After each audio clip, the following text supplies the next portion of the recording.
October the 31st, 2017. A powerful 6.3 magnitude earthquake strikes Indonesia. The quake caused damage to buildings and sent people running from their homes. The quake had a depth of 32 kilometers.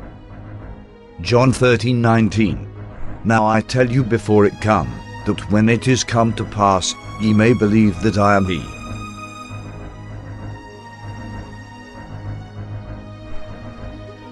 A major earthquake shall strike the region around Indonesia, north of Australia. Yes, somewhere between Philippines and Indonesia, a major earthquake will come shortly in that area. It is wise to take our precaution where possible. Mankind needs to repent of our sins and turn to Jesus Christ, God Almighty, for eternal salvation. The only one who can credibly reveal things to come.